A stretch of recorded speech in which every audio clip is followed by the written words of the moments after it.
Hello नमस्ते। राम राम सभी को। कैसे हैं आप सब? आई होप आप सब अच्छे होंगे। And if you new to this channel then please like share comment and subscribe to my YouTube channel that is don't quit. और आज का हमारा टॉपिक है राजस्थान हिस्ट्री में एक इम्पॉर्टेंट टॉपिक, जिसके बारे में डेटा हमें एक जगह से नहीं मिल पाने की वजह से हम इसको इग्नोर कर देते हैं। तो टॉपिक का नाम है अंग्रेज व राजपूत राज्य जिनके बीच में जो संधियां हुई थी उससे संबंधित ये टॉपिक रहेगा हमारा। तो इसे आज की वीडियो में हम देखेंगे। वीडियो को एंड तक आप प्लीज़ देखिएगा, आपके लिए ये 100% एग्ज़ाम पॉइंट ऑफ व्यू से इम्पोर्टेंट ही रहेगी। तो इसके बारे में पहले जो मैंने ये नोट्स बनाए हैं वो 10th की बुक से कुछ डेटा लिए हैं और हिंदी ग्रंथ अकादमी की जो बुक है उससे भी मैंने एक जगह सारे यहाँ पे बताने की कोशिश की है, ताकि आपको इधर उधर ज़्यादा देखना ना पड़े, एक जगह से आपको ये सारी चीज़ें मिल जाएं। तो 1776, 81 और 86 ये याद करने की आपको ज़रूरत नहीं है, लेकिन मैं थोड़ा यहाँ पे रूपरेखा बताने के लिए बताया है कि जयपुर के राजा थे पृथ्वी सिंह, जोधपुर के विजय सिंह, जयपुर के प्रताप सिंह। इन्होंने मतलब सबसे पहले अंग्रेजों से संबंध बनाने के प्रयास किए थे, लेकिन कंपनी ने इनकी तरफ ध्यान नहीं दिया। ठीक है। उसके बाद फर्स्ट नंबर जो आती है इम्पोर्टेंट, सहायक संधि। जो गवर्नर जनरल उस वक्त थे लॉर्ड वेलेजली, उन्होंने लॉर्ड लेक को इसके लिए नियुक्त किया था और राजपूतों के पास ये लेके गए थे संधि मसौदा, जिसमें 7 आर्टिकल थे। ठीक है। तो इसके तहत जो संधियाँ हुई थी उसके बारे में हम थोड़ा यहाँ पर देखेंगे। ठीक है। तो सबसे पहले 29 सितंबर 1803 को भरतपुर के शासक थे रणजीत सिंह, इन्होंने संधि पे साइन किए थे, लेकिन किन्हीं कारणों की वजह से ये संधि नहीं हो पाई थी पूर्ण रूप से।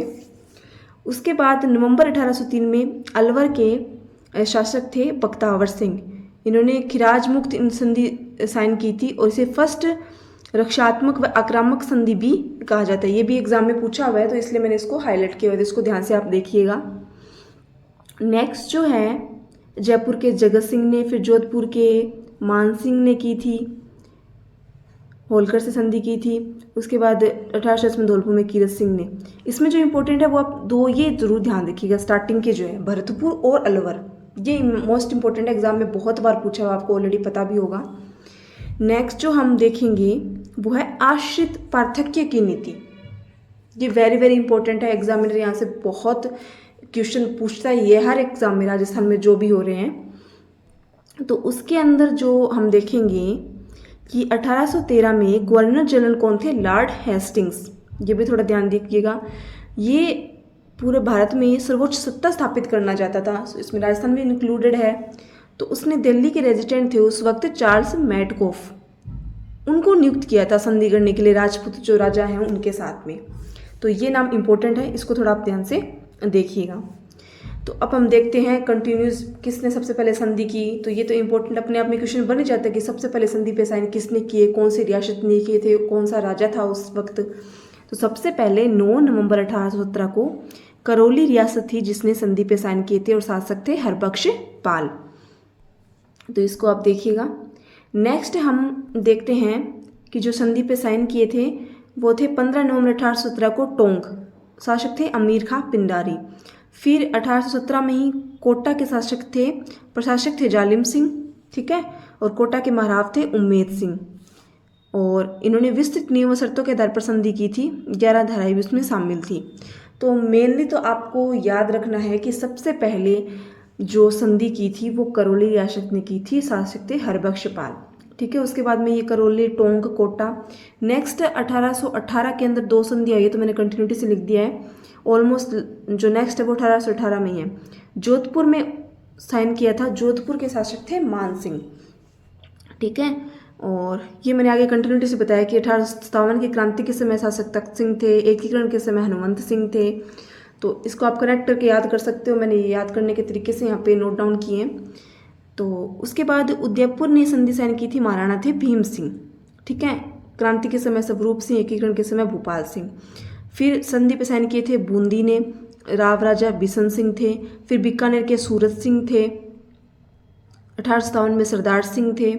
फिर शार्दुल सिंह, और उसके बाद किशनगढ़ ने साइन किए थे कल्याण सिंह थे, और जयपुर के जगत सिंह। ये मैंने एग्जाम यहाँ पर लिखा हुआ है तो ये इंपॉर्टेंट है। ये अब भी ये देख लो, बीच में से भी पूछा जा सकता है, तो ये एक इम्पोर्टेंट टॉपिक है अपने आप में। तो जयपुर के जो शासक थे जगत सिंह, उन्होंने संधि पे साइन किए थे। तो ये एग्जाम में पूछा हुआ है कि जयपुर के किस शासक ने संधि पे साइन किए थे, तो ये आपको थोड़ा ध्यान से देखना चाहिए। फिर है प्रतापगढ़ के शासक महारावल सामंत सिंह ने साइन किए जॉन मेल्कन के साथ में, ठीक है। डूंगरपुर के महारावल जसवंत सिंह ने किए, बांसवाड़ा के महारावल उमेश सिंह ने किए। जैसलमेर में 1819 के अंदर मूलराज थे। सबसे अंत में प्रत्यर्पण संधि, ये भी एग्जाम में पूछा हुआ है कि सबसे अंत में जो प्रत्यर्पण संधि है वो किस रियासत ने की थी, तो जैसलमेर ने की थी। ये थोड़ा ध्यान से देखिएगा आप, ठीक है। नेक्स्ट है कि जो 11 सितंबर 1823 में सबसे अंत में, अब एक के क्वेश्चन ये भी बन जाता है कि सबसे अंत में संधि किसने की थी, सिरोही ने। शासक थे शिव सिंह। तो ये इम्पोर्टेंट है, इसको आप ध्यान से देखिएगा। और 10 अप्रैल 1838 को ये एग्जाम में पूछा हुआ कि झालावाड़ ने, मतलब इसके जो ये परगने थे ना 19 या 17 जो कर्नल को प्रोवाइड करवाए थे, उस समय थे लूडलो, और यहाँ के शासक थे झालावाड़ के मदन सिंह। इनके साथ भी एक संधि की गई थी। तो ये तो मैंने आपको बता दी है दो, एक तो सहायक संधि बताई है जो लॉर्ड लेक के द्वारा की गई थी, ठीक है। इसमें आपको दो नाम याद रखने हैं, भरतपुर और अलवर, जिसमें भरतपुर के रणजीत सिंह, अलवर के बख्तावर सिंह। नेक्स्ट हमारी इंपॉर्टेंट आ जाती है आश्रित पार्थक्य की नीति। तो इसके अंदर मैंने आपको ये बताया कि तो चार्ल्स मैडकॉफ का नाम है, वो आपको थोड़ा ध्यान होना चाहिए। देन उसके बाद में सबसे पहले संधि किसने की थी, तो करौली रियासत ने की थी। ये कंटिन्यूटी से नाम याद होना चाहिए, करौली, उसके बाद टोंक, फिर कोटा, जोधपुर, उदयपुर, बूंदी, बीकानेर। अब इसमें एग्जामिनर ने बीच में से भी पूछ लिया है जयपुर रियासत के बारे में कि जयपुर के रियासत के जो शासक थे उन्होंने संधि पे साइन किए थे वो कौन थे, तो जगत सिंह थे। तो ये भी थोड़ा आपको ध्यान से देखना होगा। एक क्वेश्चन यहाँ से बनता है कि जैसलमेर ने सबसे अंत में प्रत्यर्पण संधि की थी, तो वो भी आपको देखना है। और सबसे अंत में अगर पूछे तो कौन सी रियासत ने सबसे अंत में अंग्रेजों के साथ में संधि की थी, वो थी सिरोही रियासत। तो ये थोड़ा आपको पता होना चाहिए। नेक्स्ट जो हम देख रहे हैं वो है, साथ में आपको इससे जुड़े हुई बात है तो आपको बता देती हूँ कि जो राजपूताना एजेंसी की स्थापना है राजस्थान में सबसे पहले 1832 में कहाँ की गई थी, अजमेर में की गई थी। और फर्स्ट जो एजेंसी थे, मतलब एजेंट टू गवर्नर जनरल, वो थे मिस्टर लॉकेट। तो ये नाम है वो इम्पोर्टेंट है। ये कुछ इंपॉर्टेंट फैक्ट्स जो एग्जाम में पूछे हुए हैं वही मैंने यहाँ पे बताने की कोशिश की है। नेक्स्ट फिर इसका जो कार्यालय है 1845 में ट्रांसफ़र कर दिया गया माउंट आबू सिरोही के अंदर, ठीक है।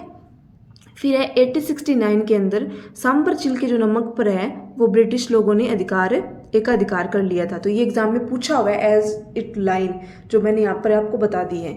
फिर 1893 के अंदर अफीम से संबंधित जो रॉयल कमीशन था वो भी राजस्थान में आया था। तो ये क्वेश्चन पूछा है कि अफीम से संबंधित रॉयल कमीशन राजस्थान में कब आया, तो ये सन है वो इम्पोर्टेंट है जो मैंने बताए हैं आपको। तो ये भी इम्पोर्टेंट फैक्ट्स हैं जो आपको इसके बारे में थोड़ा पता होना चाहिए। तो ये था हमारा शॉर्ट एंड सिंपल टॉपिक जो हमें बिखरे रूप के अंदर इधर उधर से करना पड़ता है। तो मैंने एक जगह पर ही आपको सब प्रोवाइड करवाने की कोशिश की है। तो इस वीडियो को अगर आप 1 से 2 बार भी देख लेते हो, ये सुन लेते हो, तो आपके लिए ये यूज टू हो जाएगा और इस तरह से आप भी नोट डाउन कर सकते हो। इसी तरह से जैसे मैंने शॉर्ट में किया, मतलब अननेसेसरी डाटा इसमें कुछ भी नहीं है, सारी सिर्फ इंपॉर्टेंट बातें ही मैंने यहाँ पे बताने की कोशिश की है। आई होप आपको ये वीडियो अच्छी लगी हो, ये कंटेंट अच्छा लगा हो। अगर आपके कुछ सजेशन हो तो मोस्ट वेलकम, कमेंट सेक्शन में आप बता सकते हो मुझे। और मिलते हैं आपसे नेक्स्ट वीडियो में एक और अच्छे टॉपिक के साथ में। तब तक के लिए keep learning and thank you.